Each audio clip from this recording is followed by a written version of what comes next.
لیکن یہ کہ امام مہدی کی حکومت قائم کرنے کے لیے کون لوگ آئیں گے؟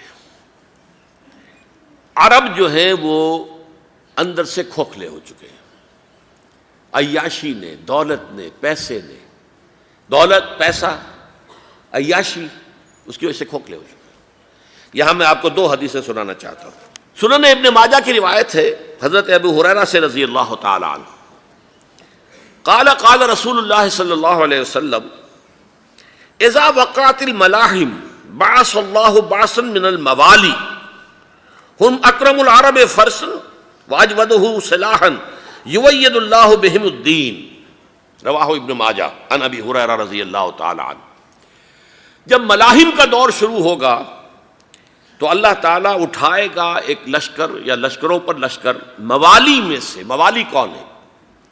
عربوں نے جب فتح کیا تھا اس پورے علاقے کو خلافت راشدہ کے دوران، اور پھر وہ لوگ جو ہے، ایک رائے تو یہ تھی کہ انہیں غلام بنایا جائے سارے آبادیوں کو، لیکن یہ کہ حضرت عمر کا اجتہاد تھا، اس کے مطابق جو ان کو غلام نہیں بنایا گیا تو وہ موالی کی حیثیت رکھتے ہیں۔ عربوں میں دم نہیں ہے، موالی میں سے لشکر اٹھیں گے کہ جو در حقیقت حضرت مہدی کی حکومت کو قائم کریں گے۔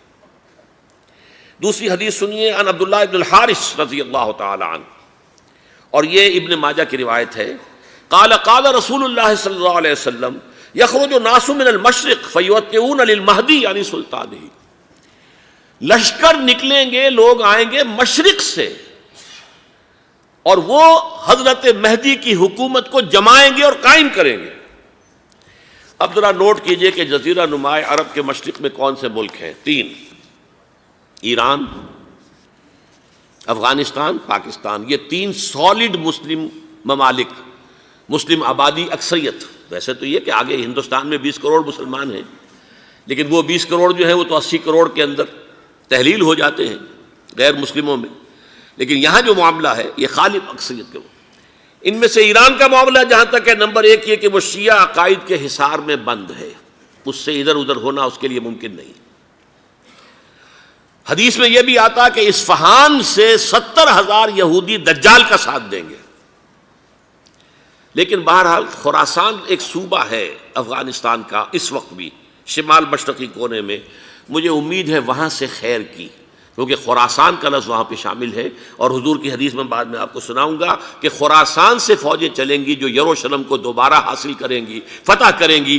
جیسے پہلے یروشلم کھویا عربوں نے تھا، دوبارہ حاصل کیا تھا کرد نے، کرد خون صلاح الدین ایوبی رحمۃ اللہ علیہ، ایسے اب پھر عربوں نے کھویا ہے، لیکن لینے والے خراسان سے لشکر آئیں گے۔ یخرج من خراسان رایات سود لا یردھا شیء حتی تنصب بإیلیا، خراسان کے علاقے سے کالے علم لے کر لشکر چلیں گے جن کے رخ کو کوئی موڑ نہیں سکے گا جب تک کہ وہ جا کر یروشلم میں نصب نہ ہو جائے۔ اس کے بعد نام آتا ہے پاکستان کا۔ یہ ہے میری اور آپ کی داستان، اور یہ ہے سبب جس کی وجہ سے کہ میں آپ سے یہ گفتگو کر رہا ہوں۔ اصل میں تو کس لیے؟ محض ایک علمی استفادہ، محض اپنی بات آراء کو ظاہر کرنے کا شوق نہیں، بلکہ یہ کہ اپنی ذمہ داری ہم پہچانیں کہ ہم کس مقام پر کھڑے ہیں۔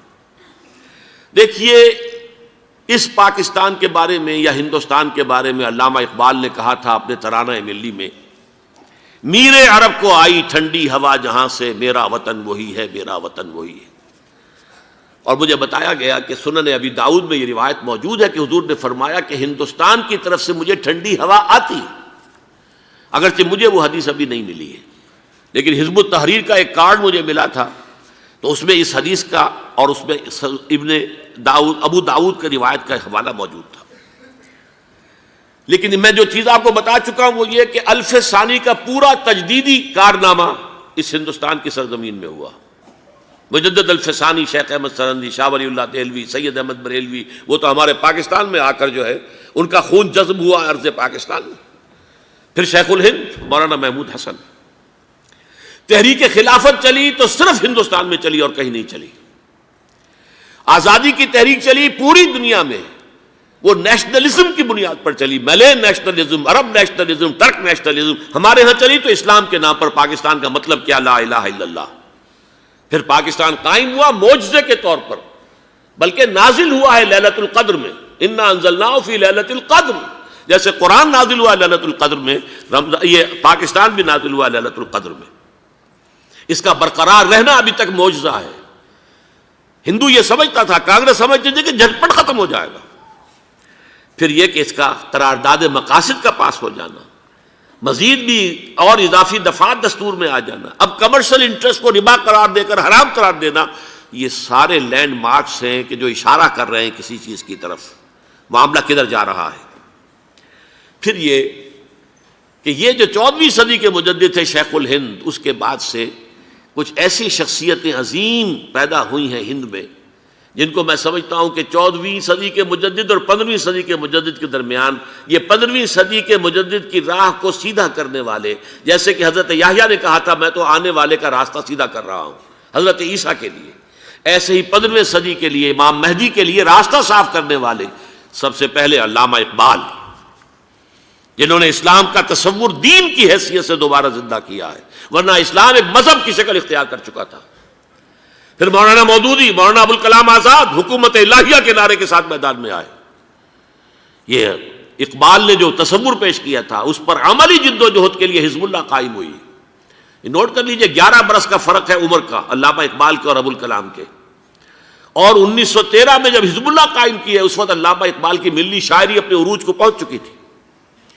پھر یہ کہ علامہ اقبال کے بعد تعمیل جو ہے اس کام کی وہ ابوالکلام نے کی، لیکن روایتی علماء کی شدید مخالفت کی وجہ سے وہ بددل ہو کر چھوڑ گئے، کانگریس میں شامل ہو گئے، بساط جو ہے حزب اللہ کی انہوں نے لپیٹ دی. پھر مولانا مودودی آئے، انہوں نے وہ ڈور جو ہے اس کا سرا تھاما، جماعت اسلامی قائم کی حکومت الہیہ ہی کے قیام کے لیے. اگرچہ میرے نزدیک یہ کہ وہ انتخابی اور ایک قومی سیاست کی ایک جماعت بن کر پاکستان میں جو ہے دلدل میں پھنس گئی ہے، اب ہم اس کی کوشش کر رہے ہیں تنظیم اسلامی اور یہ تحریک خلافت جس کے تحت یہ جلسہ ہو رہا ہے. یہ ساری چیزیں وہ ہیں کہ آپ کو سوائے پاکستان کے اور کہیں نہیں ملیں گی پوری دنیا میں. معلوم ہوتا ہے کہ پاکستان کو بہت بڑا رول پلے کرنا ہے اس میں، اور اس کے ساتھ اب جمع کر لیجئے افغانستان کی عمارت افغانستان، اسلامی عمارت افغانستان قائم ہو چکی ہے. یہ پچھلے 20 سالوں میں جو کچھ وہاں ہوتا رہا ہے اس سے پہلے تصور نہیں ہو سکتا تھا.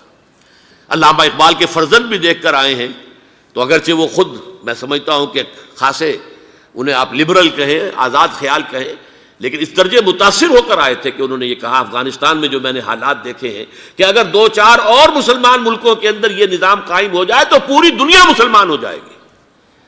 یہ سب کچھ کیسے ہو رہا ہے؟ یہ آنے والے دور کی جھلکیاں ہیں. Coming events are casting their shadows before. یہ سب بتا رہے ہیں کہ پاکستان افغانستان کو مل کر اس میں کوئی عظیم رول پلے کرنا ہے. اور اس کے ضمن میں اب میں علامہ اقبال کے بارے میں آخری بات کہہ رہا ہوں.